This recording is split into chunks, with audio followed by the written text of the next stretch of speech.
And then there were 16. Welcome back to Capcom Cup 2016. I'm James Chen. Hey, I'm Ultra David. Yeah, we're halfway through. We're down to 16 players. Is that right? Okay, well, we have some good ones left, that's for sure. Some of these have been just remarkable matches. I love how it's turned out so far.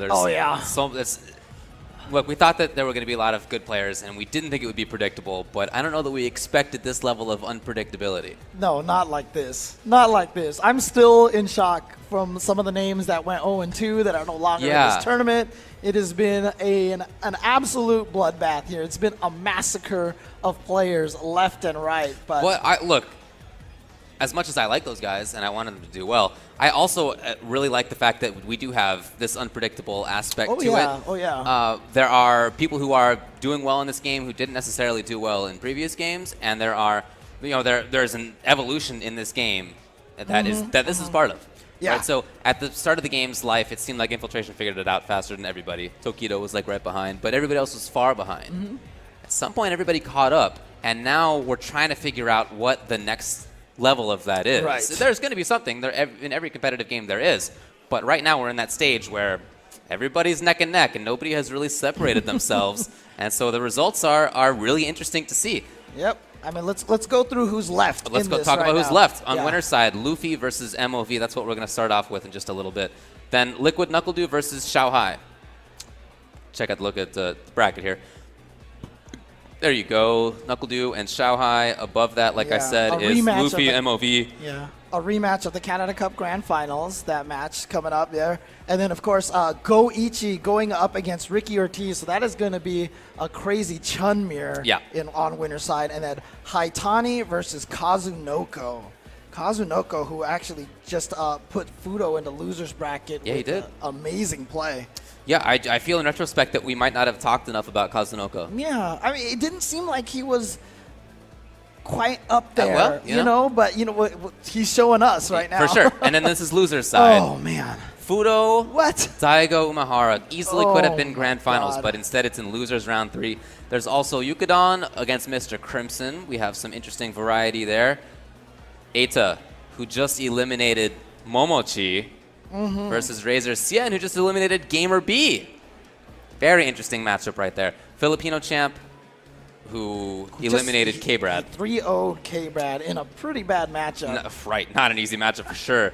But he won, and now he's going to have a really tough one again against Phenom's Nikali. Of course, he lost to Nikali in winner's side. Haitani, and his reaction was, I don't know how you're supposed to do this. I'm not really sure either. We'll see what he does. So, like I said, we're starting off with MOV versus Luffy in this top 16. Yeah, Luffy, as we mentioned earlier in the day, Evo champion, very, very strong player. In fact, a player that I sometimes don't feel like gets the credit that he deserves at how good he is. But he is showing everybody right now here in Street Fighter V, here at Capcom Cup 2016, presented by the Sony PlayStation 4. And he is going to be going up against what could be the best Chun-Li on the planet, MOV. Yeah, I think that's pretty reasonable to say. Yeah, it's between him and Goichi and Sako, who, surprise, were all at this event. Yeah, that's right. Goichi is still in winners as well. Round 1. A couple Mikas in winners remaining as well. But in any case, it's a matchup where MOV wants to, at least my guess is that he'll want to control the mid-range and zone Mika out. Did you just see that? He was throwing out whiff jab, and then the one time he threw the fireball is exactly when Luffy jumped in. Look, this character's not easy to make work. Mika's not that easy to make work. As much crap as she gets, you have to have an insane amount of anticipation to play the character well, and Luffy does. The man won Evo. That, of course, was back in Street Fighter 4. Oh, nice whip punish on the clap. It's hard for Mika to play footsies in this matchup, so you'll see he'll play out of it a lot, or he'll play right up close, but he doesn't really want to contest the normals terribly often. So MOV, I like how he's playing it. Sure, he got jumped in on, but other than that, I love the spaces he's picking. Yeah, I mean, that jump in on was pretty much the only damage he had taken. Oh, no. A little bit of a drop combo, yeah. Oh, and it gets up for the throw. There it is. MOV going to take round 1 over Luffy. And again, doing it by controlling the neutral. Now, you mentioned that Armika can't really play footsies with Chun-Li, but, that's a lot of the matchups. She can't really play footsies. It's really about whip punishing with clap and just trying to figure out a way in, either by drop kick, by jump. It's about mobility. Yeah. And then getting up close. Of course, she succeeds really well there, as everybody can tell. Yeah, every time that you get put in the corner by Mika and you tech the throw or you block the towards fears or you jump away from the command throw, it's like such a victory because it's so scary once he gets you in that corner. MOV pressuring again. We saw this in the last round, and he's doing it more. Crouching medium kick twice. No link. Oh, baited the throw with the air legs and is going to combo right into the critical art. That should be able to do it, perhaps? Yeah, you're right. I love how MOV played that. Again, he got jumped in on. Okay, that's fine. But his recovery was strong. And after that, he went back to this mid-range space control. Yeah, and it happened at a point in time where Luffy didn't have any resources. He couldn't really take it to the corner with an EX Flying Peach or anything like that. So that jump in wasn't even particularly damaging. It happened so early in the round. Once again, going back to this in MOV, yeah, you can see he's totally willing to play this game. Try to get away from the drop kick. There comes Luffy now. Oh, good whip punish on that Crouching Fierce. Huh. That's a range where often Crouching Fierce is going to work, but it didn't work right there. Interesting, using the offensive crouch roundhouse. That's not a tool that you see often, but using it almost kind of try to center herself in the middle of the screen. I love these button choices. Oh, look at that. MOV was so sure of himself. He just pressed strong, but then gets the hit, does Luffy, and now he's got the knockdown. Good pressure. Thrown out of it. Yep. And he's going to confirm. That's so strong. Okay, willing to spend the bar on that, but great block on the overhead. It's going to be safe. On block, though. Luffy trying to interrupt, trying to get one last hit, and MOV's still in there. Yeah, backs off, try to let the V-trigger runs out, but then a distance judged jump from MOV prevents him from getting the cross-up, and Luffy is going to take that round with the crouching lights on the other side. I really like how Luffy is dashing just past that footsie's range, right? Like he's trying to whip punish, sure, but what he really wants to do is just get in there. Oh, but there it is, MOV using the crouch medium kick to duck under the drop kick and get the punish. That's one of the tools that Chun-Li has to stop Mika's drop kick. Just walking away, feeling content enough to do so, but Luffy gets on the other side, gets the combo off the bird kick, and again, it's going to be able to combo into the EX legs. Now here's this stifling pressure in the corner, but it's dangerous, and he backs up because he knows that if he stays a little bit too close to Mika. Look at those surgical strikes! Oh my God. Those were so well placed. 4. It was like 4 towards medium punches and 4 hits. Exactly every single time. Sticking that scalpel in there.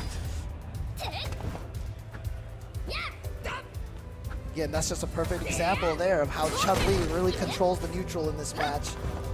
And MOV had gotten a read on Luffy's dash-in timings. Right. Those weren't really footsies in the normal sense. They were predictions on when she would come in. Stayed in the front. And now close to stun. Yeah, trying to chase her down, but here we go, Nadeshko. Hold on, though. Hold on, though. Into what reset? Oh, buttons from MOV. To bait out a bird kick, an EX bird kick, and it didn't come. And so Luffy had lost the pressure. Gonna try to use the V reversal to come back in there, but so good. A back dash to avoid the command throw. That defense is just looking so strong.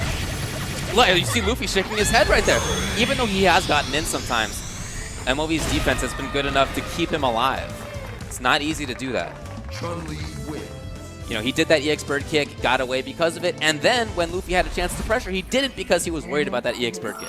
So that serves 2 roles.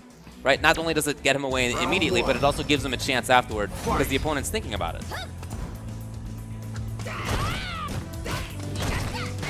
Okay, Luffy trying to play some mid-range stuff. It just hasn't been working out. Nice play. MOV just has all the predictions. Here it is. Luffy with the knockdown. Not too much after this, though. You see Luffy trying to play patiently, MOV dancing. That towards strong and now the standing fierce, just causing Luffy so much grief. 2 of the best footsies tools in the game. Surgical strikes. Yep. And then has the anti-air and gets the throw bait. Everything is going MOV's way now. But there's a throw into the corner now, so here's an opportunity. Gonna activate that Nadeshko. Oh, really? Just gets out of there. Another chance. Another chance. Well, that was this standing grab, which is different for Mika. Very smart for MLB to go for it. Chipping. Yeah. So smart. Just realized that Luffy had no V reversal ready to go. Canceled into it. Take that round. Don't give Mika the opportunity to make the comeback. It looks bad for Luffy right now, but he was down 0-2 to Mago in round 1. And he ended up taking that 3-2. And that's the way, but that's also just how Mika works. She can just get a couple of rounds in a row where she gets her vortex going. You're right. But MLB's defense has been good enough when he's been knocked down. He's been able to diffuse situations just like that. And you saw MLB there. So that clap is negative on block, and not a lot of people take advantage of it because the block stun is really short on it. The block stop on it is really short. Oh, stun coming in. And this is going to get close to doing it. Oh, he doesn't build super. Okay. Oh, yeah? Not enough. It's an overhead. There it is. What a convincing win by MOV Chun-Li, sending Luffy to loser's side. MOV is going to take it here at the Capcom Cup. And there's really not too much to even be upset about if you're Luffy in that situation. That was just, it was mid-range control, it was defense, it was offense. Everything was right for MOV. 5-win streak. Oh man, MOV looking so strong there with a dominating 3-0. Yeah. And remember, so on this winner's side bracket, we had 8 players left. Everybody who advances forward right now is going to show up tomorrow at the top 8. MOV qualifies for top 8. So MOV will be playing tomorrow in the top 8 at the PlayStation Experience tomorrow. Congrats to him. He has qualified. He is done for the day. He can rest. That's right. That's right. Not everybody can. No. Got a couple more players coming up. This is going to be NuckleDew and Xiaohai. Yeah, as I mentioned, this is a rematch of Grand Finals from Canada Cup recently. Now, this is a key match here because a lot of people with the elimination of Infiltration and Tokido going out, Xiaohai and NuckleDew are 2 of the players who a lot of people had considered, capable of winning this tournament. Oh yeah. And with those 2 players, Tokido and Infiltration going out, the door is wide open for these 2 players. But they have to face each other now. So only one of them can make it into the top 8 winner's side. And the match that they had at Canada, NuckleDew tried Guile once, got beat up, switched to Mika, and then Xiaohai didn't even stand a chance. Right. And did everything he wanted to do. And Xiaohai actually said he didn't know the character that well. He didn't know the matchup. He wasn't even stopping the drop kick. Right. A man like Xiaohai's reactions, not stopping the drop kick. And so I've got to imagine after that event, he has gone and studied Armika so much. Yeah, we saw him in the elevator afterward, and he was not happy with himself for not having done the research he needed to do on Mika in the first place. But yeah, gotta think that he's done it, right? Coming into Capcom Cup. Especially with a training partner like Dako, who can use pretty much any character. So let's see how much he's learned, because I got to imagine NuckleDew is going to start with Armika, having had that experience at Canada Cup. It's always interesting to see how players decide to go with things. I mean, there might be the chance that Dew expects that Xiaohai did the research for Mika, and so he's going to start with Guile again. Maybe not, but it's always interesting to see people's thoughts on what they should do and what kind of thing would make them comfortable. Right, and well, what you should do, and to get yourself comfortable, is to purchase yourself a Vertigear chair here. You can see there's a promo code Capcom Cup. You'll save 10%. The offer is valid for this weekend. So definitely check that out. You can shop now at vertigear.com/shop for your comfortable Vertigear chair that I will tell you right now, I really wish I was sitting in. I really wish I was sitting in one right now. Oh, man. Well, we're not. Yeah, but we are using these amazing headsets here. These are the best gaming headsets, under $50, the HyperX Cloud Stinger. You can see here a great headset for just under $50, again, with the swivel to mute microphone and just really comfortable, patented HyperX memory foam for the ears, for the earbuds. And of course, that's for your audio. If you want something that's for your video, that would be Zowie, the official Capcom Pro Tour monitor. You can see right here, this is the RL2416 model, lag-free setup. That's what the players are using at the stream station. and is becoming largely one of the main standard FGC monitors that I see at almost all the events. Yeah. So definitely check that out. It's the RL2460 official Capcom Pro Tour monitor. And of course, this event is also streamed on XSplit. And so you can actually get 65% off the XSplit Premium Lifetime License. You can see there, originally $450, now only $160 by using the promo code ProTour2016. You can check that out at xsplit.com/buy. That is where you can start your streaming career on Twitch.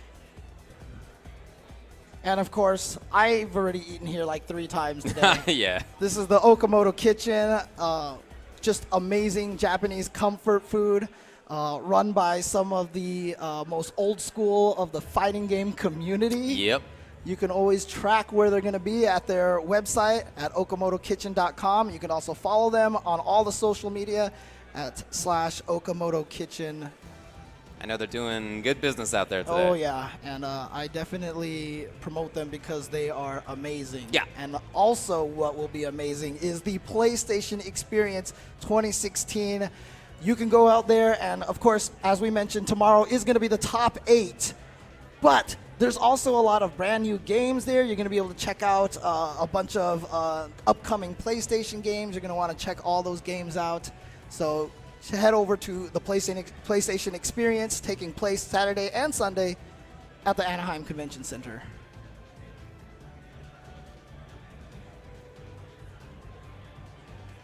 There you go. So the players, I just saw Xiaohai went off to the bathroom.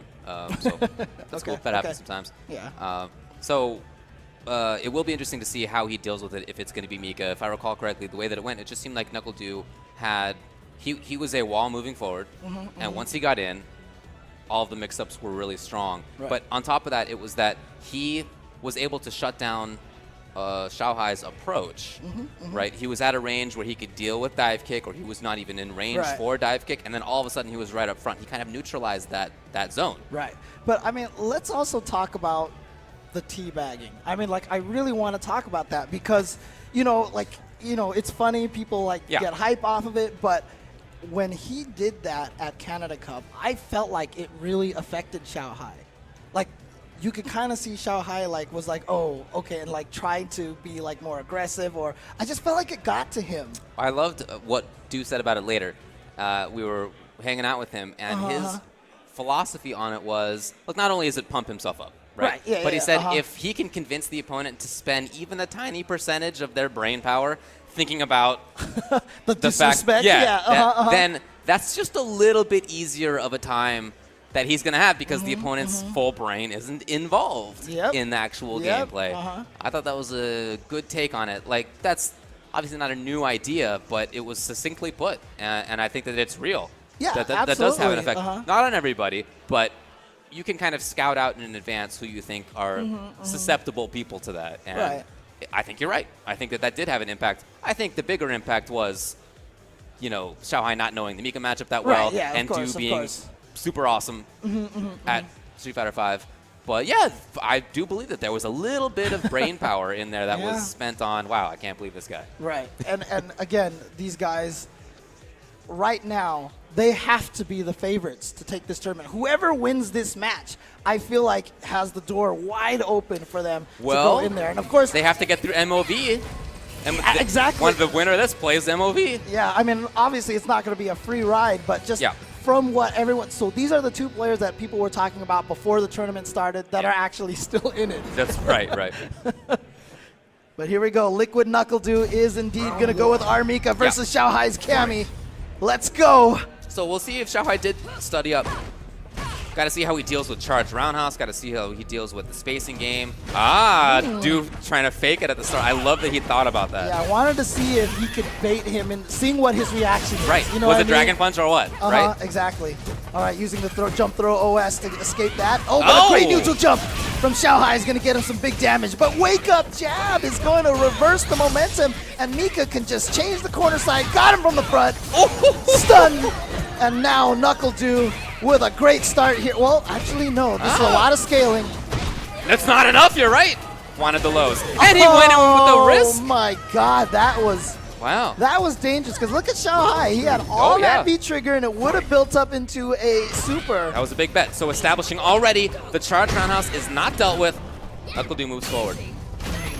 Oh, and there it is, right back into the corner. This is why Mika doesn't care about cornering herself, because it's right back in there. And we've got another stun. This is looking tough.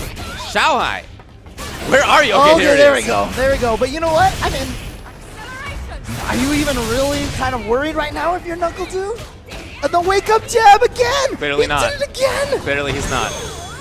And he dashed up and he got a couple of downs in there first. And he gets the kill. And that looked just like their match at Canada Cup. That didn't look any different to me at all. Perfect. Yeah, I think Shanghai is right to take a little bit of time here. Because if he had done homework, it didn't show.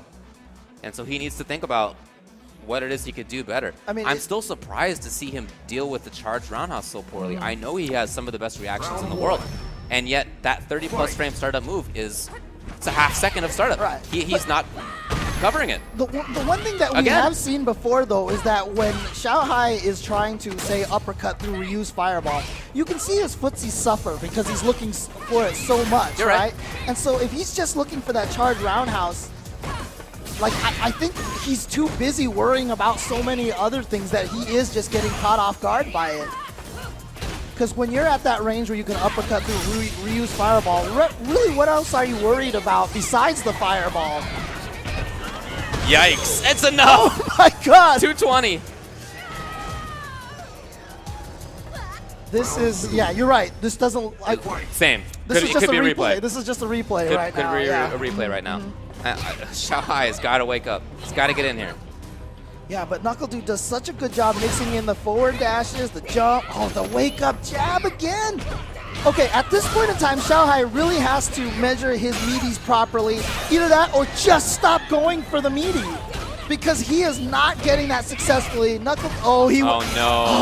went for the reset. Killer. But he faked it, and he got Shanghai to uppercut, hook, line, sinker. Yeah. Shanghai is taking the bait. Shanghai cannot be happy right now. Oh, he's ready to go back into it.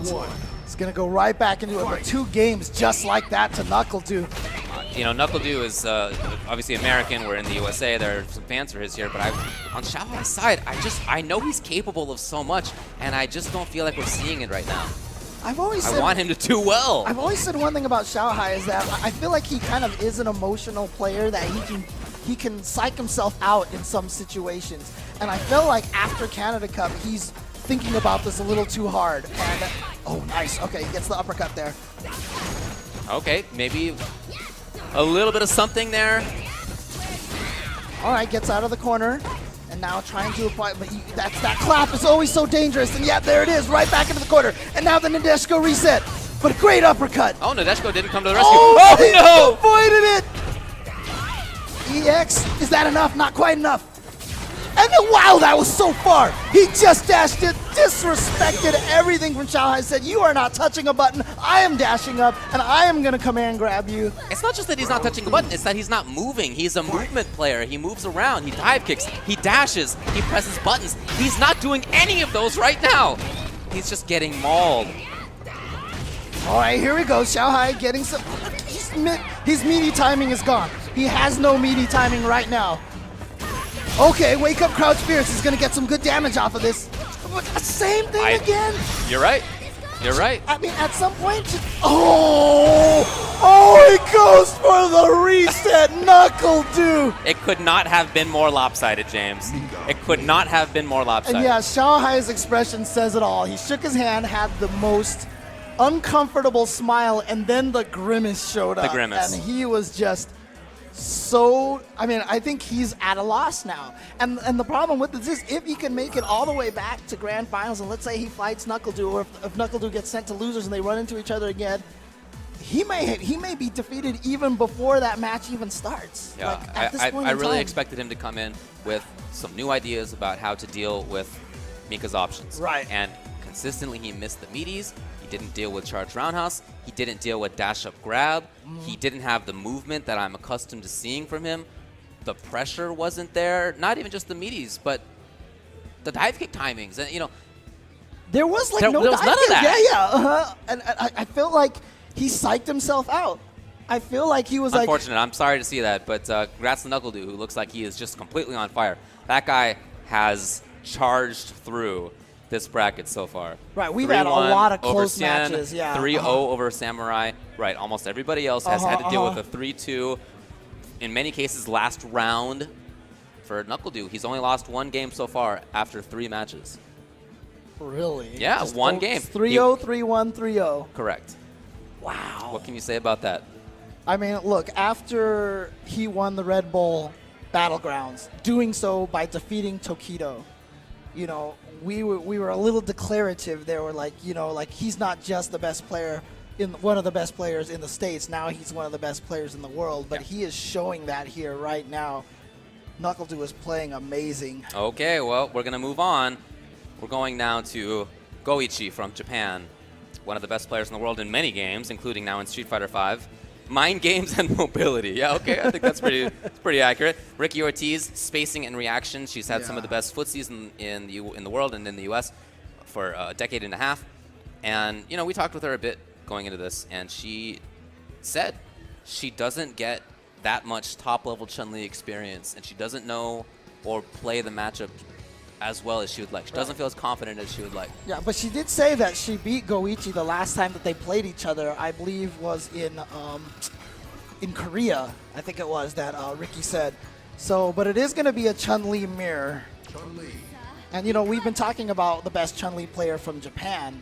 I mean, at this point in time, Ricky is probably the best Chun-Li player from America, and I'm sure she's going to want to try to cement herself as the best Chun-Li player in the world. Yeah, and well, she can do that if she can take out Goichi right now. At least put herself on that envelope. remaining in winner's side, we have 3 Chun-Lis, MOV, and these 2. So Goichi in pink, Ricky Ortiz in the blue, the classic blue. Ricky said that she doesn't actually like this matchup that much. I like watching it. I feel like this is an interesting matchup in that it's both footsies, as you can see right now. This mid-range game is really interesting. But then Chun-Li pressures Chun-Li really well. Right. But also Chun-Li can escape air legs better than most other characters. So she has more options against herself than many other characters do. Right. Which makes it, in my mind, kind of an interesting matchup to watch. Yeah, because finally there's, oh my, did you see that back fierce to punish? Controlling that space using the whiff OS. But yeah, again, it's just like the one matchup now where suddenly Chun-Li's tools don't completely overpower the opponents because they have the exact same tools. Ricky going in there, but didn't charge enough for the spinning bird kick. Yeah, that's unfortunate because now Goichi has the knockdown and could get something going. Looking for the charge, yes. Oh boy. Yeah, missed the air legs. And got the stomp! So smart to go for stomp. She needed to hit vertically below herself. As fast as possible. That's exactly what she picked. Great button choice there. And now Ricky gets the jump in, so gonna get some good damage. And the corner carry. But Goichi, as you mentioned, such a strong player in so many different games. And really, at the beginning of the year, kind of asserted himself as the best Chun-Li from Japan before MOV and others had caught up, like Sako. Of course, he made top 8 at EVO. Oh, Ricky, there's the fierce into the critical art! Is that going to do it as game 1? That's gonna do it. Ricky taking game number 1. And in pretty solid fashion, in my opinion. I think you're right. Yeah, I love the mid-range. I thought that she dealt well with the offensive and defensive games. Really nice. Goichi thinking about it, Ricky thinking about it. Well, Ricky had already given a thumbs up. She was like, let's go. Let's go. This is a really important match to get into top 8. Yeah, There's a lot riding on this, among other things, financially. Yes. And, you know, if Ricky can win this, that would be 2 U.S. players in the top 8 winner's side. Oh, yeah, okay. All right, so Ricky getting the hits and trying to get the corner carry. But there it is, Goichi with the counter pokes. And now trying to get some aggression going, but Ricky countering that. Oh, looking for the back fierce again. I like it. Oh, this time it was Goichi. Okay, got caught by the air legs. So here comes Goichi now, gonna dash forward, combos into the EX legs. That looks like a link that he does off the stand jab. Oh, fierce. Oh, but that was too far. Oh, yeah? Walks up very bravely. Oh, no. No trigger? Oh, that's punishable. gonna be punished, yeah. Ricky does get the punish. She still has trigger, still has super. So Very goes dangerous. for the throw, yeah, because Goichi's worried about the trigger activation. Oh! The dancing, the dancing. Oh, the EX bird kick Not is gonna enough. work. Oh, wow, air to air. Ricky Still, trying to go Ricky for has fierce into the trigger. Trigger, still has super. Oh, that's punishable. That is punishable right there. Big bet to make. And again, had trigger. I think Ricky was hoping that Goichi would stand up and walk backwards, trying to build that distance back again. That's why you throw out those sweeps like that. Oh, just jumped maybe 2 frames too late. Good patience from Goichi, but he's in the corner now. Needs to get himself out of there. Wow, that's standing light kick. Again, a couple of times so far, Goichi has had that. Wake up EX Bird. Oh, yes. Overhead tried for the reset. Yeah, Ricky tried to get cute there, but great reactions from Goichi. That overhead is safe, but it is slow. That's why. Oh, here we go. Goichi getting in there. Yeah, and I believe that stand jab link into EX legs. Thought that he had waited long enough that Ricky had the right call. Oh. Not quite there. That looked like it could have been big. Yeah, it was just the range wasn't quite there. Okay, Goichi gonna go into a bird kick combo. Goes for the throw. Trying to pressure, trying to maintain this control. Ricky, oh yeah, counter hit. I think Ricky tried to go for the standing light kick too late. So there we go, Goichi tying it up, and Goichi with an exhale, sigh of relief. Yeah, that definitely went better for him. All right, there we go. Ready to go back into it. Fight.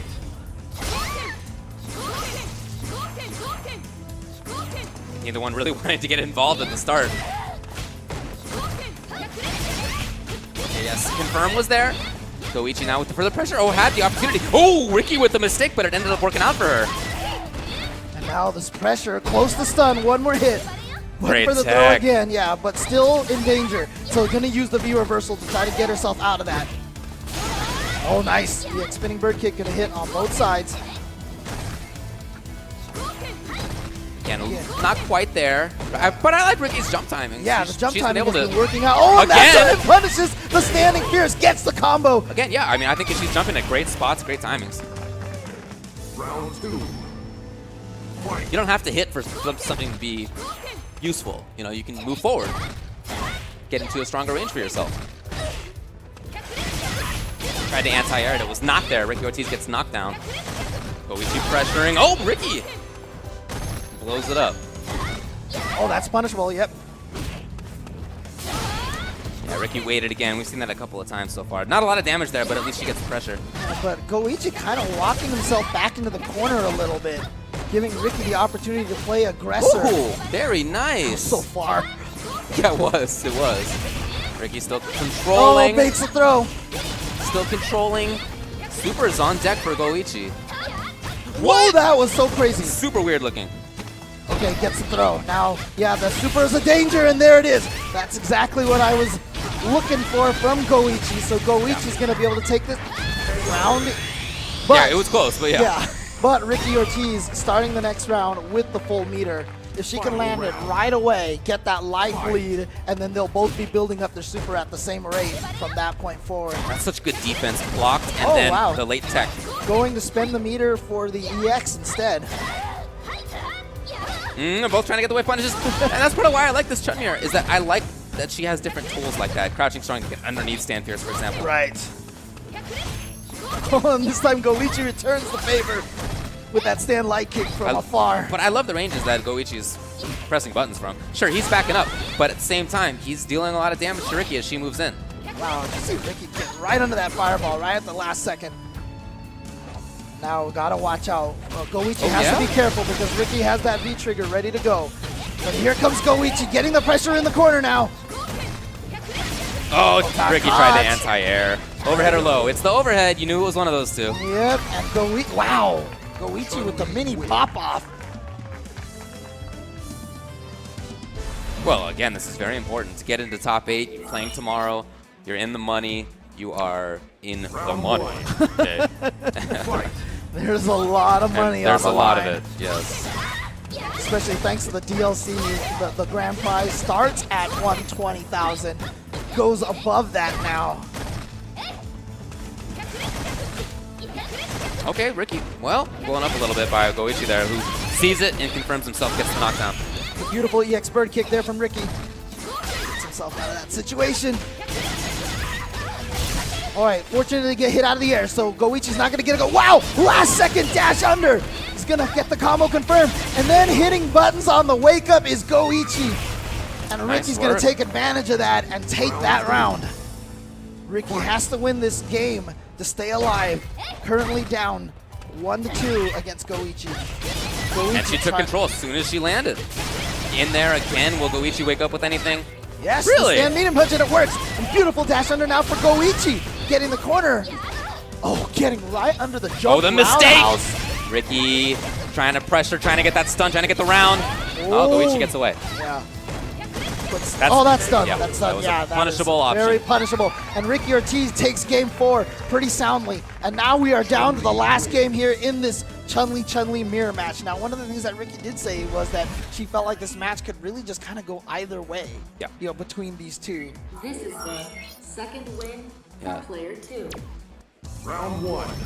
Okay, well, we'll see what happens in this one. Yeah, it is definitely looking like that way that Ricky said, going either way, but an errant spinning bird kick from Goichi is going to give Ricky huge damage to start. Try to slide to hit it. I like the idea for Goichi, but no, Ricky had to punish anyway. Yeah, it was too close range. It went, oh no, he Speaking of drops punish, it. yeah, there's some errors coming out of Goichi. Okay, got to use that as a way to study down. Oh, no, wake up, crouching medium kick.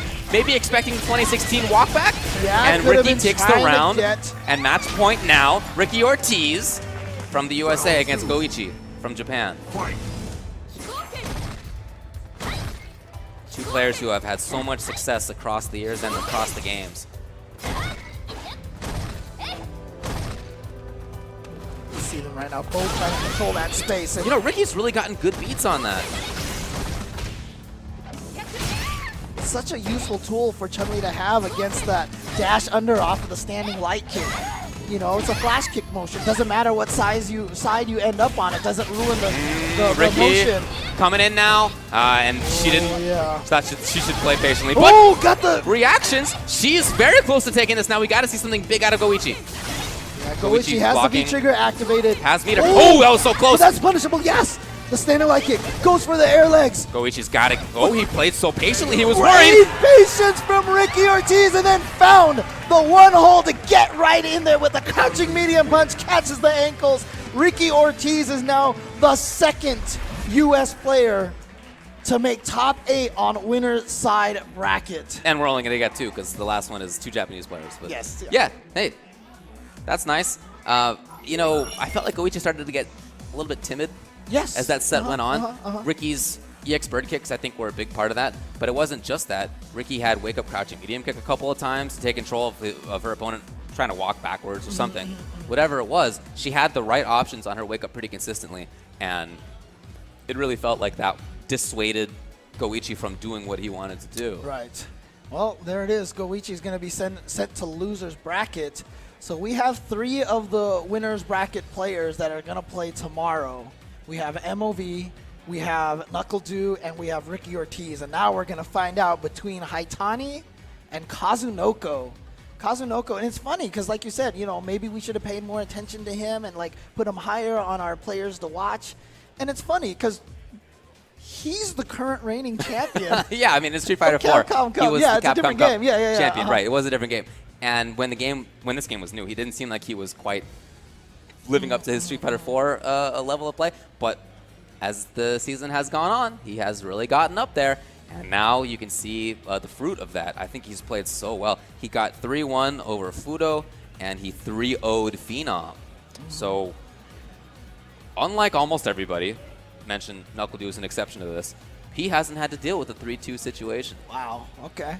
Yeah, only a couple people so far have not had to deal with that. Yeah, because, I mean, in the first round, like so many of those matches went 3-2. A lot of them did. A lot of them did, that's for sure. And in the second round, it was the same way. But those folks did not.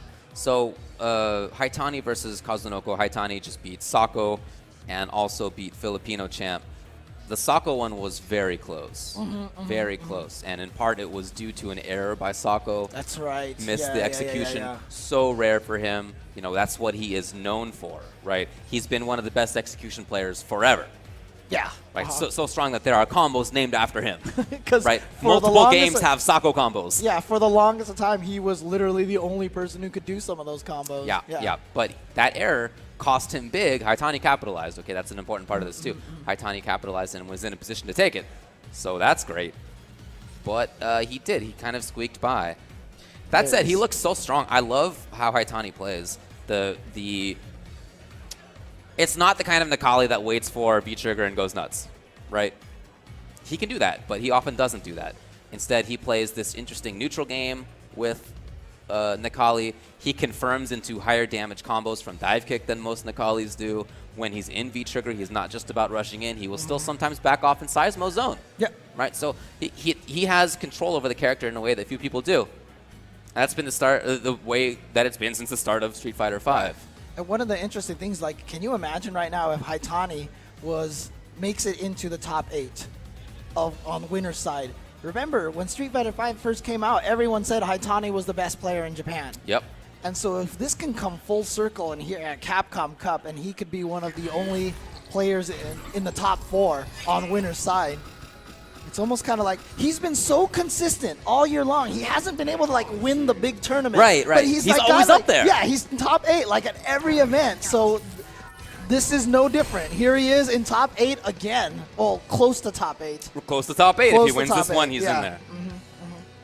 But Kazunoko already, we saw him able to dismantle Fudo, who was one of the most intelligent, careful players. Round 1. Kazunoko was able to defeat him with his erratic style. Let's see if he can do the same thing to Haitani.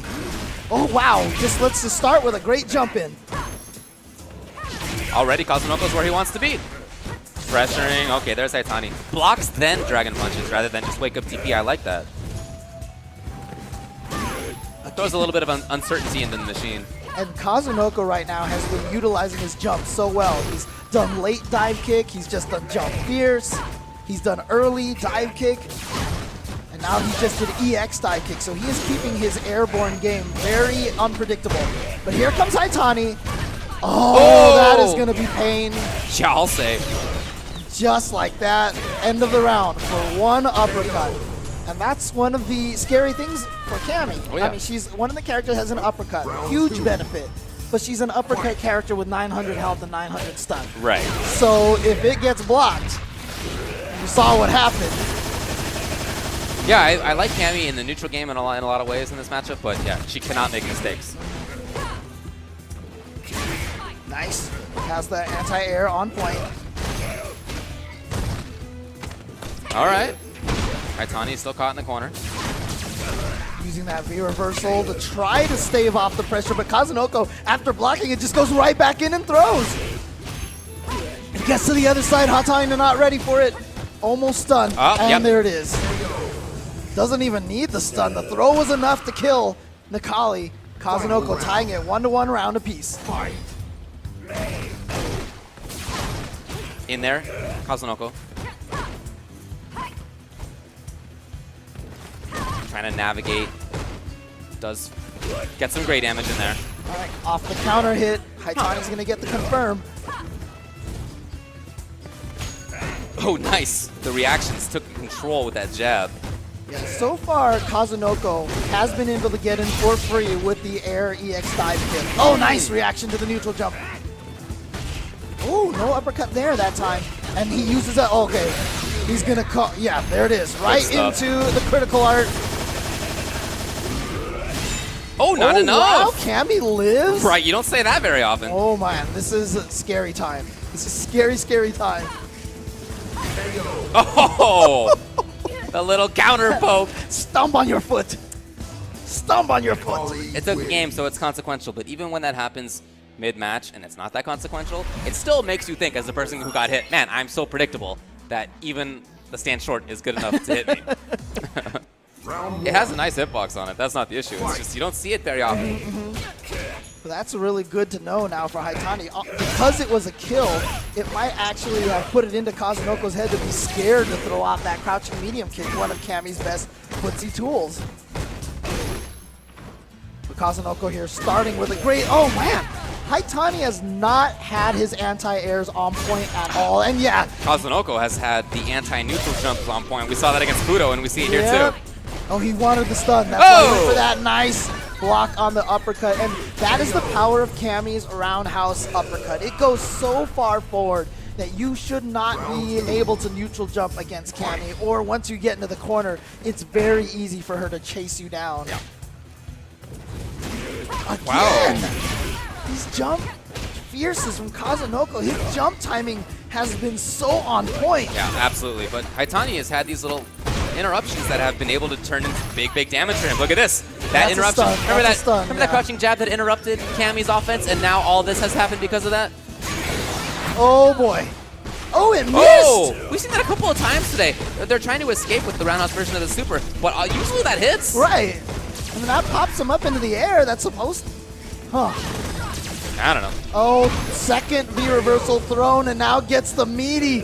Haitani had such an opportunity there, but just tried to get Kazunoko off of him with a couple of V reversals, and Kazunoko was able to throw both of them. Now Kazunoko tying it up 1-1. Round 1. Okay. Fight. Oh, nice time. Yeah, he's been doing so well. Haitani wants to control space. He wants to go V-meter, but Kazunoko's been able to get over that. Like, I'm so worried that I'm just going to be saying again over and over and over again, watching this happen. Gotta do what you gotta do, James. Okay, stays in the front, didn't go behind. Oh, nice. Kind of that whiff option select.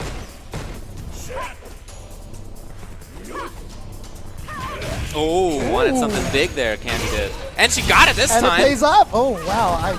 That was such a late V trigger from Kazunoko. He's going to be able to confirm off that, though. Haitani's still in there. All he needs is... Wow, okay. He's a mix-up away from taking this. That might be it. That uppercut mistake. Oh, man. It is! Oh.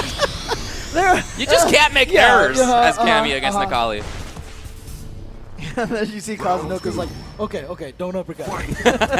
Okay. You have to sometimes, or else you're just going to get predictable.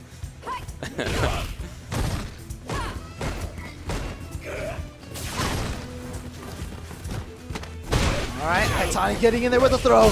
Gets the meaty crouch medium kick combo. Trying to maintain that pressure and trying to control space with that neutral jump. And that's interesting. Kazunoko fishing with stand roundhouse. And finally we see a Haitani anti-air. Standing jab, beating that jump fierce finally. Yeah, it's a really interesting neutral game from Kazunoko. Just no anti-airs from Haitani. Not an uppercut, not a stand jab, nothing. They've been very sparse, that's for sure. No super. Oh, okay, keep went in the for corner. the mix-up instead. Cammy's in. Ooh. Haitani's still caught there. He spent the bar of V-meter. Those are precious bars for him. That could have been into V-trigger if he still had it, but he didn't. There it is. He's going to get it on that critical art again. And yeah, again, just the damage. It's really, honestly, that's how this match has gone so far. Is Kazunoko is just pestering. Haitani, one hit, dead. Yeah, Kazunoko is doing like 80% of what he wants to do. And then he makes an error, and or Haitani has a smart interruption timing, and all of a sudden it's over. Yeah, and saw that look on Kazunoko's face. He's like, man, this is low-life character. Yeah, well, she's one of the best characters in the game even still. Yep. So the price for low health is excellent mobility and damage and screen control. Great footsies. Yeah. A lot of meterless benefits. uppercut. Yeah. Again, that jump fierce timing. I'm going to say it every time. Gotta do it. Oh, no. So Haitani really tried to wake up with buttons right there. And that's something that Necallis will do. They'll wake up with the jab, V-trigger cancel. If they get the hit, big damage. If not, they're safe. Or they can have advantage even. but there were true meaties in all of that. Yeah, and honestly, the Seismo has not really factored in. Finally, Haitani looks like he's going to try to use it a little bit more. Yeah, he would love to be able to build D-meter faster and get into trigger faster. Nice reaction with the uppercut from Kazunoko. Again with the uppercut from Kazunoko. So now V-trigger's in there. Oh, that's... Oh, if that had been the EX. Yeah, I'm really surprised he did not do it. I thought that was going to be it. And then just swiping at Cammy, and Kazunoko was caught, and now Haitani. Final round.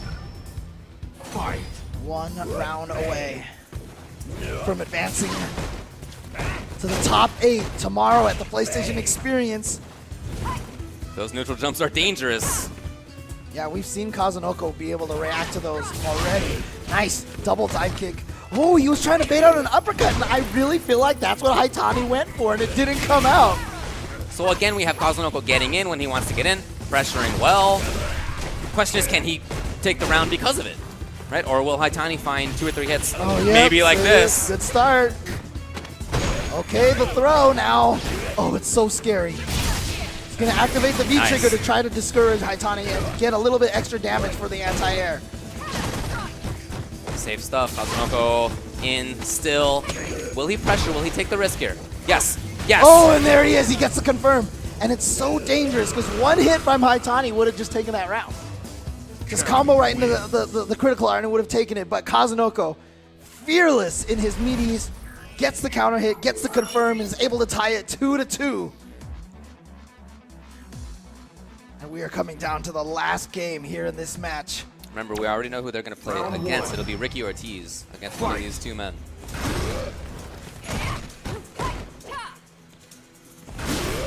Nice timing. Haitani trying to integrate that ground pound a little bit more. Look at that stun bar. Oh. This is going to be big. You often see people uppercut when they're close to stun because the penalty is not going to be as great as it could be otherwise. But I feel like that becomes too consistent sometimes. Yeah, it becomes too predictable sometimes. And now Haitani with a huge life lead just needs 1 small hit. But Kazunoko being slippery, trying to make sure that he does not have the opportunity. Look at that stand short coming out. Oh, overhead instead. So match point now, Haitani. Yeah, match point once again. Gotta think that stand short helped convince Kazunoko to not press the button. Even though they were just whiffs, those stand shorts, they did their work.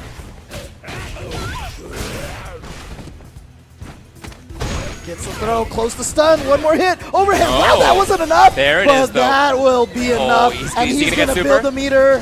No, not quite. Very close, though.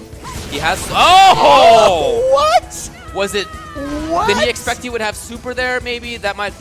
Because that would make some sense. She was very close to chip. Oh, maybe Chip uppercut in the maybe super? tried to go for. You can just. You just uppercut. I'm sorry, you just super. Right. So my guess is that he wanted super. Anyway, it didn't come out like that, but it all worked out. For Haitani. Could have been block low jab, just try to mash a super out Right. afterwards, came out as uppercut, but it worked. That's my that's my guess. And Haitani stands up and was like, yeah, I meant that. Yeah. Totally on purpose, dude. Good work, good work. So, but there it is. Haitani is now our 4th player who has qualified for top 8. We know the winner's side top 8. For tomorrow, we have MOV versus Liquid Knuckle Dew. And then on the other side, EG Ricky Ortiz and U-Deal MJS Haitani. Yeah, and again, it's I don't know. I think it's kind of a neat story there for Haitani to start as what was considered the best Japanese player when Street Fighter V first came out, and then coming and playing this whole year, just being consistent, not Very quite consistent. winning it, but now at the Capcom Cup, he's finally getting himself in there. He has made top 8 like he does at every single event. Right. And can he seal the deal this time? Exactly. We'll find out tomorrow, question. right? But yeah, no, I'm happy for him that he was able to get there. That's really great. But there's a lot of cool player stories here, and you know, let's take a look a little bit at a little bit more on some of the players here at Capcom Cup. I think the Asian region is really difficult because Japan and Korea right now probably has the most strongest player. やっぱ全体的なレベルがすごく高いですね。有名なプレイヤーじゃなくてもアジアのプレイヤーは強いプレイヤーが多くてレベルが高いかな。やっぱレベルが高い。やっぱレベルが高いんじゃないですか。かなりレベルが高いかなと思います。 Asia region is hardest. If you can prove yourself, in Asia region, I get improved a lot. でアジアの予選で勝ち抜いてきた人たちが出るからおのずとレベルは他の地域よりは高くなってくるのかなって。すごい強い選手がアジアの大会に出ても序盤ですごい序盤で負けちゃったりとか、なんかそういう厳しいプレイヤーにとって厳しい大会だなっていう感じがしますね。まあ、ストリートファイターはすごくアジアで人気があってですね、まあ、アメリカとかすごくマーブルが強かったり。We have this stigma where America is weaker than other regions, and so we have quite a bit to prove. I'll just be honest, we're not the best. We have a lot of tournaments. That definitely helps everybody to qualify. Most of us likes to complain online. What's unique about the European region? I mean, I could possibly say the combination of cultures all coming together, the different ethnicities, the different backgrounds. If in Asia and in Japan they are so strong is because they play a lot together, and in European we start really to do that. The general level of Europe is like really good. America is very big, but it's all the same culture. Europe is a lot of different countries with completely different cultures, and we're kind of all in the same community. Despite how geographically we're all set apart, we don't let that slow us down. And you see that we're closing the gap between us and like Japan every year, and it gets closer and closer and closer. So we have a lot of spirit, man, a lot of fighting spirit. I don't know. I think we have a lot of heart to like strive to get better in the game as well, because we know that like we're always just a little bit behind Japan, you know? Go USA. Por lo menos en Dominican Republic, nosotros el juego lo llevamos en las venas. Some time ago, we heard one of players in North America saying, Latin America doesn't count. So I think we can prove that he's wrong. Nosotros lo incluimos el juego en todo. Tú ves que vamos a la playa y llevamos nuestro setu. This guy that said that he's not in Capcom Cup, so. There you go. The Asia region always been considered one of the strongest, but the strongest. I mean, yeah, historically speaking. Yeah, the strongest. But you know, again, with this worldwide simultaneous release of Street Fighter V, I feel like the playing field has been evened out a lot, and we have seen a lot of strong players, obviously from all these different regions. Sure. So yeah, but always going to be one of the strongest, especially because you know. One of the things about the United States, for example, or in Europe, is the players are very spread apart. Yeah. It's harder for them to get together and play as often. You know, obviously with Japan, yeah, it's a decent train ride back and forth between some of the cities, but a lot of the great players will go to the same arcades and play with each other a lot of times. It's a very easy to get good local practice. Yeah, there's a density there that I think definitely helps out, but you know what? Each region's representatives have had important wins today. Yeah. Okay, right? And remaining in winner's side, to North America, to Asia. In loser's side, we have, let's see, Asia, Europe, Asia, North America, Europe, Asia, Europe, Asia. So there are some Europeans left. There aren't any more Latin Americans left, but keep in mind, DRA put in some sick work. Yeah, he today. sent Tokido to losers and was the start of Tokido going 0-2 at this tournament. Yeah, so he did really good work. We've seen Brolino do really good work in the past, and he played well today as well. And, of course, those are only two people. And they're not the only members of their scenes. Oh, yeah, they come from strong scenes, right? So I do love that the game has become, it's always been international, but now it feels like there's parity. I don't want to frame it as being complete parity, but certainly more than there has been in the past. Like each region has a better competitive side to it than they have in the past. I think that's awesome. I don't think either of us would declaratively say that the skill gap has been, eliminated on stream it's not gone. It's not gone, but it is certainly closer than I think it's ever been in Street Fighter. In one of my weaker states, I definitely shouted that out. What are you going to do? Yeah. Everybody gets excited. Yeah, okay, well, the players are ready. We're going to go over to them. So this is losers. Losers bracket. Razor Fudo, Beast, Daigo Umehara. One of these folks is getting eliminated in just a few games. Whoever wins this gets to take over the Beast TV stream permanently, right? They become the boss. Yeah, that's right. They become the boss of that stream. These so two guys have such a connection on that. Yeah. Fudo, of course, Evo champion, Daigo 2-time Evo champion, heck, even Daigo last year getting second place, winning $60,000 in prize money. At Capcom Cup. Yeah, at Capcom Cup, donating that whole thing to the Evo scholarship. Yep, and Fudo getting second place this year in Street Fighter V. Like you said, Beast TV, Daigo's stream. When he's not there, Fudo's the one who gets it. They're, of course, going to not play on this stage. Some people find it dizzying, and so they're going to move to another one. But yeah, very interesting that they matched up against each other. I know that they have had a ton of experience against each other. They're training partners, you know. They help each other learn matchups. They play against each other. They know each other extremely well. But you know what? We're deeper in the bracket now.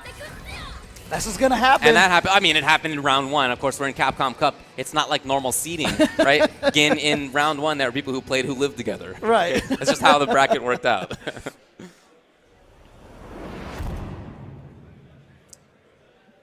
Here we go.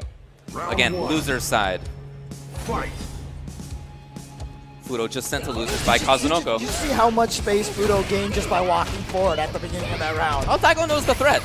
Yeah, and I've always said one of the hardest things to do in fighting games is walking forward in footsies. Oh yeah, walking forward or dashing forward in footsies. Yep, it feels risky, and it is risky. And Fudo is so good at that, chasing people who try to jump out of the corner with the punch command throw and sending them right back in there. I love that he waited for that fireball to come out before he got them. Okay. Oh, Daigo didn't try to get out of the corner. He actually tried to apply pressure. Didn't get it right on the timing. Back roll for Fudo, resetting things into the corner. Yeah, again, I really like that he's going for a V reversal on things that are guaranteed. Oh, Daigo escaped. He just thought that there wouldn't be the second follow-up to that. It's punishable, but he didn't try it. He trades. And there you see the whirlwind, the 2 crouch roundhouses, but it's not going to work. And there it is. Fudo's going to get the EX command throw and take round 1. Round 2. Fight. All right. You saw that Fudo walk forward and then immediately backed off. I think he was thinking that Daigo might have saw that in the first round as well and was going to stick out a button to try to impede Fudo's progress. I love that he goes for crouching strong. It's just a safe way to deal, just in case she does the drop. Oh, yeah. What's the mix-up? Lows, the blocking. Oh! And then last second, Nadeshiko comes in and punishes the whip throw. And then Daigo gets out of there, gets the crush counter on the sweep, goes for, wow. Oh, no, too early! Too close. But not punished really very well, but by Fudo. I love the back roll that he's consistently waking up with. He's been blowing up Daigo's setups. He knows them. Oh, he was hoping for the fireball, yeah. And Daigo, see, that's the thing that Xiaohai was missing against Knuckle Dude. He had no reaction to that drop kick. We've seen Daigo twice already crouching medium punch that drop kick, preventing Fudo from using that as a means to get in. The one thing that we haven't seen from Fudo a lot here is the crouching fierce, the whip, crouching fierce to get himself in, but maybe these guys have played each other enough that, that Daigo has consistently whip punished it, so Fudo too scared to use it. Wow. Yeah, we're certainly not seeing them start on, you know, the level 1 of mix-ups. They're way ahead of that now. Yep. They played each other too much. Fudo in there. Close to stun. Gonna use the Nadeshiko mix-up. Oh, I love the he lack of quick OTG'd rise. him, but it didn't stun him. Crazy. Because he didn't quick rise, so Nadeshiko actually hit. But it didn't stun. It wasn't enough. Okay, Daigo. Should he just go for... Okay. Oh, faked it. Tried to bait Daigo into something. Daigo did not bite. Daigo backing up. Trigger's running out. Fudo just playing patiently around it. But Daigo's sitting on a lot of meter, but Fudo still has that V reversal. So, oh no, he spent it! Yeah, Ken, I thought he was looking for the reactions, but he didn't go for it there. Okay, Daigo. Oh, what? It just what? Goes for the clap out of nowhere, sends him to the wall. Wow, that was a gutsy option. On block, it's punishable. Right. He probably would have lost, but he went for it, and after blocking something, like it's not the fastest, it's slow, but it's not the fastest move in the world. And yet he had the right choice. That's the kind of thing that happens once you've played each other a million times. That's the kind of thing that happens. You block a jump in, and then you immediately do forward strong. Yeah, but there it is. Daigo consistently beating that drop kick with the crouching medium punch. And there you see it, Daigo with punishing that crouching fierce. That might be a sign of why Fudo is not using it. Because he already knows. See, there it is, second time. Oh, wow. Again, Fudo's so good at catching people who jump over him with the command throw. Oh, using Fudo the trying to disco use to try this. to get in. And he does successfully. He's got the corner now. Oh, gets out of there, but right back in the go. Where are you going, Ryu? He didn't go anywhere. He just lost life. All right, oh, he tries to set it up. Yep, he's got to take that hit. 2 hits on that fireball is going to blow through the armor. All right, very nice. Interrupting. Round goes to Daigo. Round 2. Remember, the winner of this does not qualify immediately in the top 8. They'll still have one more match to go on the losing bracket side. Okay, again, that crouching strong doing work. Sure, it was a trade, but most important, Mika's not in. Right. Anytime you keep Mika away from you, that is a win. Yep, you're right. You have to control the mid-range. Don't want to get knocked down. Here comes gets- Daigo. yeah. Trying to fake that drop kick, and it just when you fake it, it doesn't really get you anything, you know? I mean, if the opponent reacts with a dragon punch, then you can punish. Right. But Daigo's been consistently hitting it with crouch strong, and Yeah. now he hit the fake with the crouch strong. Yeah. Oh, and then finally the actual dive kick comes out. Oh, here comes Fudo. Gets in there. Look at all this meter that Fudo has. Into what? There's no more view reversal for Ryu. Okay, crouching. So good setup afterward. Did he try to press forward strong again? I don't know. Fudo chasing. Oh! Gets him with the jump roundhouse. Gonna get the hit. Into the corner with the EX Flying Peach. Here comes the opportunity now for Fudo. Great block. Then goes up for the throw. Again. Oh, and the command throw reached. And Fudo's gonna take that round with the help of Nadeshiko. So crouching strong didn't work out quite as well. Yep. Just got jump roundhouse kicked. Yeah, change the timing. Fudo hit that jump roundhouse a little bit later. Didn't extend his hurt box.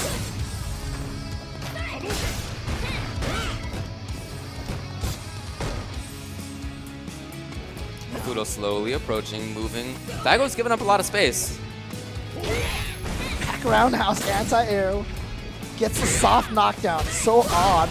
Nice confirm from Fudo. Goes into the corner, tries to set something up, but Daigo waking up with crouching light punches. But again, see, there it is. Every single time you jump over Fudo, he's got the command throw ready to go. He has such a good reaction to that. Nadeshiko coming in and locking Ryu down. But Daigo still gets away. Look how much backdashing Daigo has done. He sent himself all the way back into the corner, but again, that crouching medium punch, it's like Alpha 3 anti-airs. Oh yeah, waking up, or not really waking up, but interrupting with the stand strong. Oh, didn't walk back far enough, got thrown. Oh, did he want super? Did he want Denjin? That is not what he wanted for I mean, it's gonna sure. cost him. It's gonna cost him Oh hugely. my. Because of that, the round is over. Fudo takes it. He, as a result, goes up 0-2. Yeah, that probably was uppercut in the super that he was trying I mean, if to you're do. in Denjin, right, then the super breaks guard. Right. She did have view reversal, I'm pretty sure. So I don't know. Maybe it was just a fireball. I don't know, man. Yeah, that was whatever it was. That's definitely- not what he wanted it to be. Yeah, and that is a huge problem because now he's down 0-2. Again, this is losers bracket matches now, so the loser of this will be eliminated from the tournament. Daigo sent to losers bracket in round 1. I like crouching strong, but Fudo's been able to find these moments where he can get in and beat it, and it's not looking good right now for Umehara Daigo. Fudo's gonna get one more. mix-up, yep. Yeah, we saw, well, you know, it's hard to resist that temptation. Yeah. Right? If you feel like the first one didn't hit, but you believe in it, you go for the second one. Right. And because no one would do it twice. Yeah, you know, that's, right, that's but, the thought process. Right. Now Fudo at match point, and Daigo has a long way to go, but again, we've seen so many 0-2 comebacks here in this tournament so far. Again, I mean, at some point, maybe Daigo should just kind of go for those uppercuts. We didn't have EX.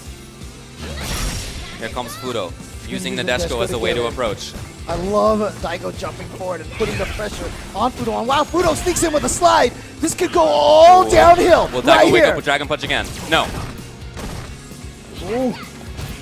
He's in! Super! And it's a confirm into a link! I don't think it's going to be enough. I think we need more. We Not do. quite. Daigo's still in this. Oh! Fudo just expected the wakes Dragon up. Punch! the throw, and Daigo's gonna survive. I love the head nod by Daigo right there. Yes, yes. And got Fudo to lose all that meter. Oh, so he does go for the uppercut, and that is when Fudo goes for the down medium punch. First time, I love it. Oh, man. So Daigo with the same thought. This crouching strong isn't working, so let me uppercut. Fudo recognized exactly when Daigo was thinking the exact same thing. Time to switch up my anti-airs, and it didn't work, and now Fudo's just jumping all over the place. And Daigo's walking back and just not being in range. I understand that he doesn't want to be close to Miko, of course, but it feels like he gives up a lot of range in this matchup. A lot of space. Fudo with a huge life lead. Okay, gets the EX uppercut, big damage, and some stuff. Oh no! That might do it right there. Might do it. Gonna We'll call see. Nadeshiko. Juggle into the roundhouse. There it is. Fudo has eliminated Daigo Umehara from the tournament. Fudo moves on and takes command over Beast TV. Yeah, he just got it. That's what it was for. It was the Beast TV match. Coming next year, 2017, Fudo TV.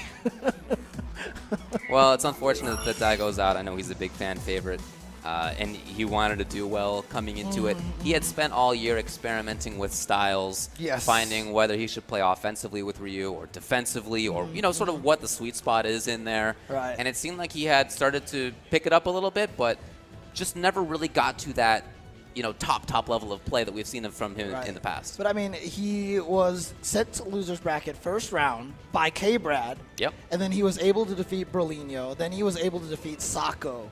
So he was making his way through that loser's bracket. And but he almost beat K-Brad, keep in mind. I mean, he was up 2-0. And but unfortunately, the road was stopped at Fudo. Fudo advances forward. And again, they haven't qualified for top 8 yet because the people who lost on the winner's side have been sent to loser's bracket now. So now they have to fight those players for the right to get into top 8. So Daigo Umehara is going to be going up against, Fudo is going to be going up against Xiao Hai, it looks like. Right. So coming up next will be, yes, we have them up there, Udil Yukadon versus MD Mr. Crimson. Winner of this will play against Red Bull Luffy. We could see a Europe. A France match even between okay. Mr. Crimson and Luffy. Yeah, but Mr. Crimson has to get through Yukadon first. Right. And Yukadon, of course, 3rd place at EVO, one of the strongest Nash players. But as we've seen already, Nash just doesn't have the shine that he used to have. That is true, but I still really like Yukadon's Nash. Yes. I still think he's very strong. I think you're right. Nash has been getting weaker. Right, as people have figured out the game and the options a little bit better, I think he's gotten weaker, but he's still a good character, right? He's not going to end up a bad character. No. He's still going to be top of the. He's going to still be in the Elite 8. I don't know if there's an Elite 8 anymore, but right. He certainly is up there, right? He's among the viable characters. Let's say that. All right, but Yukadon, as we said, such a strong player, and in fact, not a lot of players knew who he was, but I think he went by a different nickname before. I forgot what the nickname was now. Switched it over to Yukadon when Street Fighter V started up. Started doing really well at some tournaments. And people who were not familiar with him were like, oh, who is this guy? Why is he so good? But he has been one of the strongest players. He is part of that gaming house along with Eita and Goichi. That's round one. All right, Crimson has chosen to go with Dalsum rather than Allura, which is the other one. We've seen both today. In fact, we saw him switch to Dalsum from Laura when he was playing against Momochi. It didn't work out, but it worked out better than the Laura did. And Sin can play in this matchup. He can pressure. The mid-range is okay for him. And that, when I watch Mr. Crimson play, I feel like a lot of it is the offensive side of Dalsum. And that's real in this game. Yeah, especially if the opponent doesn't have... the stun. He wants that stun so bad. So you can see the pressure still going in there. This offensive Dalsum from Mr. Crimson. Yeah, if the opponent doesn't have a Dragon Punch or a 3-frame button or something fast like that, then Dalsum can do some good work. Oh, he tried to look like slide into V-trigger, but a neutral jump from Yukadon is going to punish that slide into the critical art, and he's going to take that round. Mr. Crimson always looks like he's so nervous. Right? He just has a worried expression on his face. I don't know. But he's looking good. He did lose the round, but I liked some of what he did there.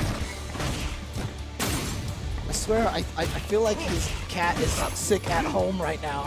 Like he can't stop thinking about it. Waiting or for the something. updates on the Yeah, cat. I hear that. Just want Fluffy to be better. Now, Yukadon back. Oh, nice up. timing. Oh, yeah, great timing on it. And he's going to spend the critical art to get the damage. And he goes in for the pressure afterward. Yep. Gale. Two Lots of Gales, frame but advantage. great backdash from Yukadon. Makes it so he can punish it. Oh, great block, though. From what? That was crazy. Oh, I really like it. He understands the Nash matchup. That's a really important thing to see. Oh, tried what a it. block. He might die. Oh. Whoa, no confirm into the critical art. He got it on that hit. Did he just miss the cancel? Fight.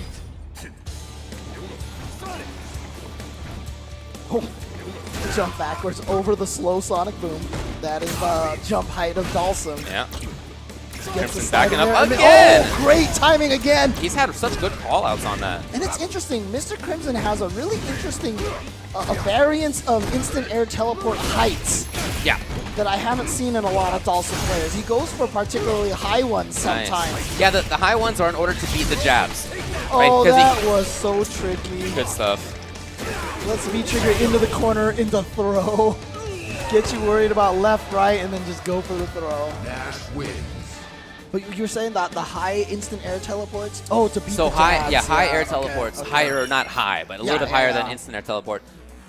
You'll come in like on top of the opponent, and the way that the Fierce works, it will hit around where the jab is. So just a way to deal with that. Make the opponent think twice. Mobility's there. Wow, really? Tragedy, just like that. Crimson going in. Will he go for... Ooh, just the escape from Yukadon. Nice timing. Yep, big damage. Again, Dalsum, one of those low health characters. Oh, wow, not close enough for that Sonic Boom to connect. Now the question is, how does Sim get out of here? He's been caged. Yukadon keeps him here still. Lows rather than overhead. Finally, the overhead comes. I do like the mobility out of Yukadon. Okay, gets rid of the hat just like that. Backing off. You know, that mobility from Crimson is interesting as well. He'll go in for a couple of hits, see if it works. If it doesn't, that's okay. Back off. Oh, wow. Just got the throw. It was a little bit too close. And I was keeping him, try to keep him caged in the corner over there with that stand roundhouse, but gets out of there with the V-trigger. No V reversal. Yeah, so he's going to cook a Caught little there. bit, Cooking. yeah. Cooking. And now with that super on deck, Sim, if he gets the hit here, he can take it. But he so can Yukadon, and he's shown the ability to get in quickly with Moonsault, dash in, set up a boom and get in. All sorts of abilities for him. One hit from Nash.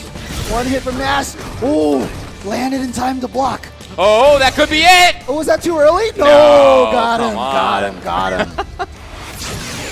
It is. It's such a bet. Yeah. It's a big bet. And it wasn't going to kill, No, too. it wasn't Look how gonna much. kill. I'm not sure why Crimson went for that. Still worried about his cat at home. Oh, I would be too. A continent away from your little kitty? Come on. Who wouldn't be? You'd have to be heartless, James. So 2-0 for Yukadon.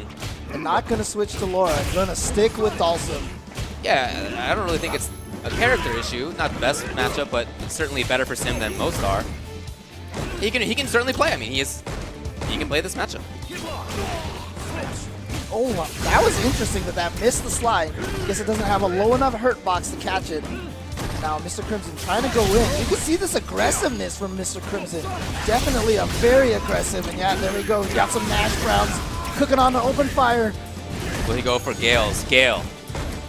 Overhead low? The low. Now, thinking back to the jump back jab, might have been an instant air Gale that failed. Not sure. Right. Not necessarily a jump back jab. That's true. Could have been something else. All right, getting in with the moonsault slash. Mr. Crimson too scared to try to counter it in time. Ooh. That was the fireball coming out? Yeah, that's what it looked like. And a fierce? Was that a V reversal? I don't know. There's some funky stuff coming out of Mr. Crimson right now. All right, but he gets the V trigger once again. Ooh, did you see that teleport to avoid very the V cute. trigger? That was and so as a good. result, Nash is in there.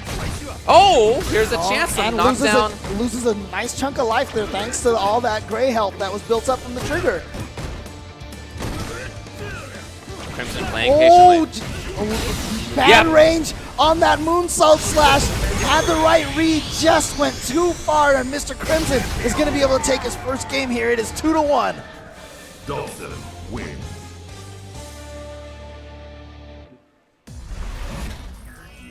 This is the 10 wins. Yeah, he played that well. We didn't quite see some.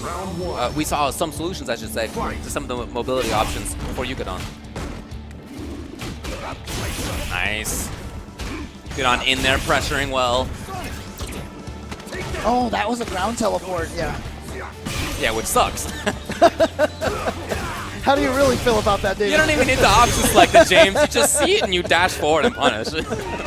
Match point now for Yukadon. Wearing those double hats.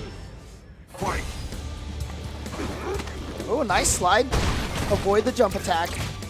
Oh, there's that standing light punch, though, to always counter that instant air teleport. That was supposed to be an instant air teleport. Didn't come out. Oh, a little. Look at this pressure There's some scrambles. from Yukadon. Some scrambles for sure, but Crimson finds the hit. Oh, nice. Goes to the other side. Gets the hit. Lots of damage thanks to that V-trigger. So smart to not quick rise. Look at this mobility from Mr. Crimson. Oh! He's going to get in there. He Gets got the stun. bells. Yes. Oh, that's not enough to kill. Oh, boy. Oh, okay. wow. Jabbed him in the not true block. Okay. Wow. But he went for the non-optimal combo there. Final round. Fight. Just thought it'd be enough, I suppose. So Yukadon still on match point. He has super, so pretty good situation for himself. Love that moonsault.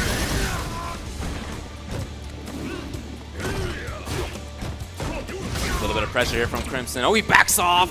What a call out! Especially considering there's a super down there on Yukadon's side. That was a huge call from Crimson. Wow, point blank tragedy assault. Good block for Mr. Crimson, but he's going to use that opportunity because Yukadon to get the throw. Again, just chipping away with little overheads here and there. But smart, yeah, knew that he did not have. Okay. Great block. Underneath. Yeah, slides get away from that. Again, super's in there. So again, Crimson really has to consider that in terms of how he zones. Nice.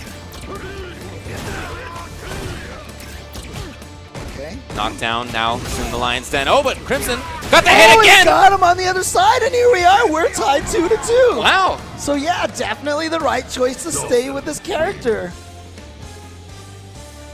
Nice work.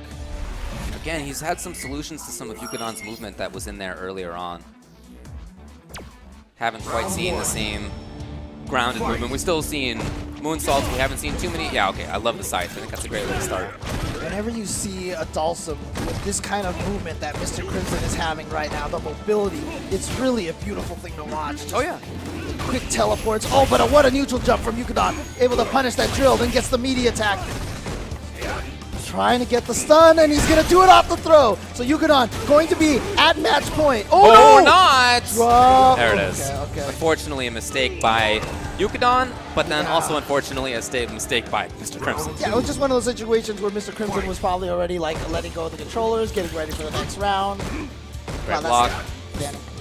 And you see how Yukadon is just chipping away, getting little bits of damage with that overhead. He has landed so many overheads. Nice. Slides under, gets a throw, second throw. Oh, he saved super. Oh no, the Gale! No. He wanted Gale. He wanted instant air. Gale. No, it's a crouching work? option from Yukadon. Yeah. That's going to be a ton of damage. That might be it, in fact. Yeah, Dhalsim 900 health. It's not. There's not a chance. Quite. There's a chance here. Oh! Jab, gonna beat the overhead. Some good things in a row. He tried to bait a wake-up button. Beautiful read by Yukadon. Yeah. Beautiful expectation of the delayed teleport. Mr. Crimson's looking there for a wake-up button or for a wake-up grab, right? Yeah, but Yukadon had the right read. So smart. I'm really, really sad that Mr. Crimson went with that wake-up super. I just felt like it was just kind of a, you know what, I need to win this, like, let's just go for this. And Yukadon had gone for so many meaty crouching medium punches, so I didn't feel like it was a great option. Yeah, Nash doesn't really pressure with standing buttons in that way, right? Yeah, like what Trying were to you scan this in trying my to mind. hit? What were yeah, you I'm trying not to really hit? sure either. It might have been, like, happens to me sometimes. Maybe he wanted to wake up instant air teleport, and you get super. Oh, yeah. I don't know. Okay. But in any case, it didn't work out for him, and he's out. But Mr. Crimson had a nice showing. Oh yeah. Having beaten DRA, having beaten Problem X, those are some great players to get through. So he's gone. Yukadon gets to play against Luffy next round of losers. Wow. Okay. So before that happens, we're going to keep with losers round 3. We're going to have Eita versus Cien. Yeah, Eita, who just eliminated Momochi in the Ken Mirror match. I thought that was such an interesting match because it's a battle of such different styles with the same Opposites, character. yeah, Right. Momochi is much slower. He's looking for confirmation. He's not taking risks. Eita is all about the opposite. Moving forward, pressure, does take risks. Not so much about the footsies and the confirms. He wants to, Ken has these two strong aspects to his character. You can do both. But you can do one or the other Right. super well, and that's what Eita did, and it worked out. And it's interesting, too, because everyone had been talking about how that Momochi-style play is the one that's starting to do better, is starting to win. And then he goes up against Eita, who is still using a little bit more of the aggressive style, and Eita ends up taking it. But Cien definitely sticking with Fang. At one point in time during the course of Capcom Cup, it looked like he had considered changing characters. But he figured it was too late. He had invested so much time in Fang that he is going to keep going with this character. And there's also the aspect of it just being an unusual character choice. I know when he played against Chris T earlier and defeated Chris T, Chris T just didn't get that much experience against a Fang. There are so few, especially at this level of play, that it's hard to prepare for. But Game with Eita is somebody who has the resources to be able to do so. And like I was saying before the Chris T matchup, I do think this is a tough one for Fang. If played well, Ken, I think, can really cause a lot of problems for Fang. The pressure, the mobility. Here, yeah. Exactly right, yeah. Oh, wow. Cien just gets right out of there. Now here we go. Trying to keep him pressured in the corner. I love Cien's pressure. Like, his button sequences are so good. Oh, run in! Just a raw run. Oh, he's not close enough to get that uppercut to hit. So going to spend a lot of his resources, get a ton of damage there. And evens the life out. Oh, missed the jump attack. But he goes for yeah? the He went in still? Oh, too late on that cancel. Nice read! Nice reactions, maybe. Maybe he just put himself in the right spot to see what was going on. But in any case, nice work by Cien. You know, something that I'm sure people have heard us say in the past, the mark of a character specialist is when they make that character look twice as fast as anyone else using them. And that is exactly what Cien does with Fang. That character looks like a speed demon when he plays him. Well, Ken can look like a speed demon too. Not quite death, but overhead or low, or grab, it's low. Great blocks. Great tech too. Overhead ended up sealing the deal. So that's a Ken round against Fang, when Ken really makes that explosion count.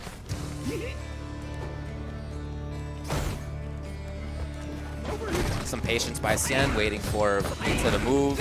It's hard to zone, so instead you see Shen, playing this mid-range stuff, playing these tricks. Right. Oh, he just went for the wake-up super. Does he have the right punish? No! Oh, no, he did the air hurricane a little too early. Oh, that's unfortunate for him. Still sucks for Cien, though. He spent all that bar. Yeah. Gonna try to get a little bit of that bar back. Oh, nice. Did you see the dash up after blocking the Ryo Benda? Love it. A lot of damage here. Eita.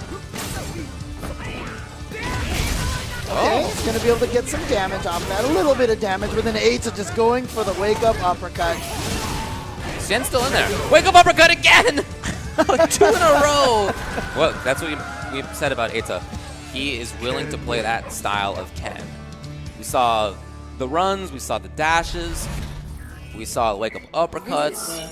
You know, again, we didn't. It's not the play patiently, look for a crouching medium kick or back strong, right? It's a different style of play. Clearly very effective as well. interrupting the run with the Ryo Benda. He's going to be able to get the combo off of that. Frame trapped him with the towards heavy kick.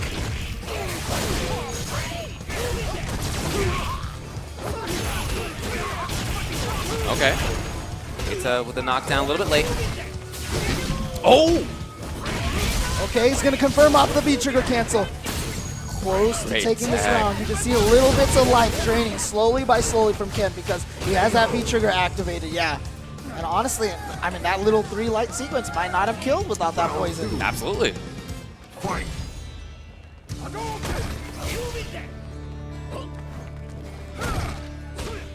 Okay, Ita confirm into the knockdown now.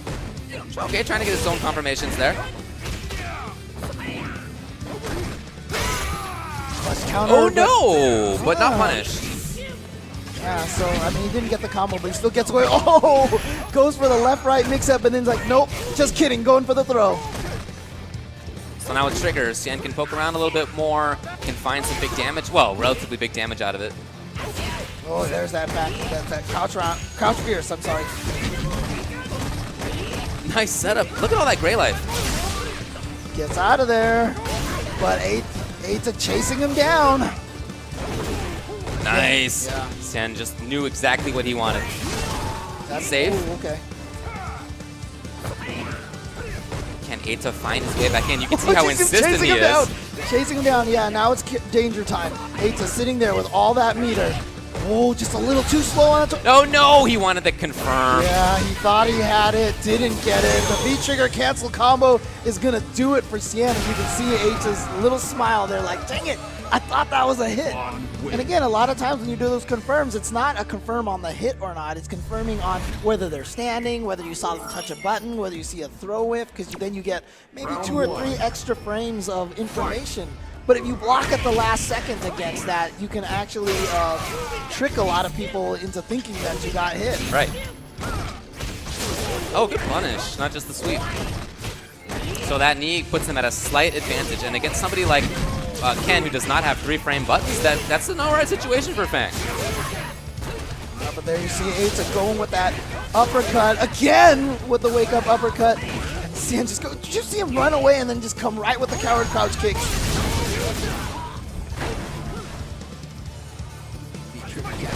Gets in there with that hurricane. Oh, very smart. Yeah.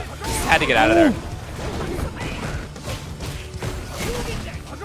Oh, nice jump! And he's going to confirm off of it, yeah. Is that the first jump forward? I feel like that might have been the first jumping toward for Cien in this set so far, and it was exactly the right time. And the benefit of having that jumping medium kick that hits really far down, he was able to hit early enough and combo with the standing jab afterwards. Smart stuff, knowing exactly what sequence to go for.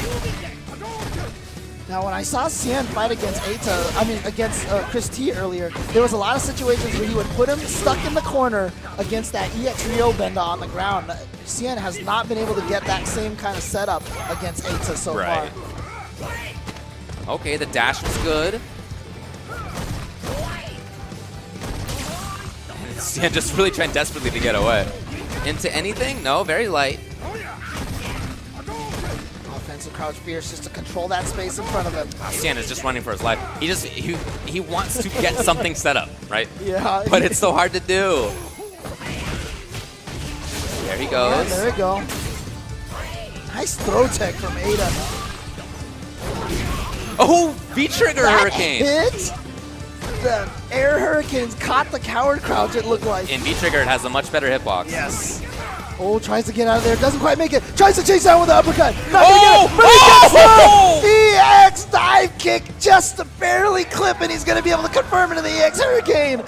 Ata taking that round just barely at the last second there.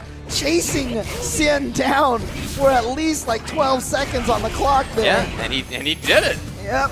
He got what he wanted after all. Oh, too far. Yeah, Cien smartly just backing off, wants to get away. Nice! Oh, nice. Using the Super, yes! Okay, so he's going to have a big life lead now. No meters for the EX. Oh, the mix-up, but he didn't cancel it into anything. Well, hard to have charged. It's true, yeah. So now can Eita... Oh, he reacts well. Boy. He is still very much in this. Oh, Okay. but one command dash into a quick crouching medium punch, and there it is. Cien now taking that game. Cien really, really just putting in the work. And like you said, not exactly Fang's favorable matchup here. No. But the way he's been running around and his choices as far as when to stand his ground, I think that's really what it's been about. I don't even know if it's about Fang so much. It's just Cien's understanding of where to be when. Oh, gets the crush counter, but wasn't expecting it to be a crush counter. Yeah, I feel like Cien recognized that he was causing A to be a little bit flustered, and he went in for some damage. He's going in again.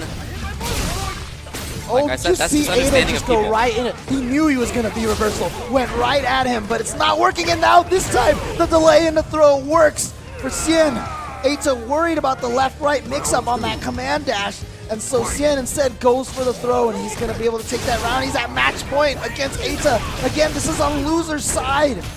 Eita, who just defeated Momochi, might go down to Cien, but Ken, such an explosive character. You can never count him out. Oh, stay to the front. Hey, okay, waking up with the button. It was the right call. Eita now can pressure. Got the hit. Yep. One more is all he needs to take this round. Too far for that to connect, and he just goes for the wake-up uppercut. He must have saw the coward crouch and said, you know what, this is at a range where even if you don't kick, this uppercut is going to connect. Might have just been doing it. Okay, Cien moving forward at just the right time. Eita with a nice little counter poke. And still insistent about moving forward is Eita. Nice work. Cien, oh yeah, good stuff. Wow. Oh, and he confirms it. Do a super.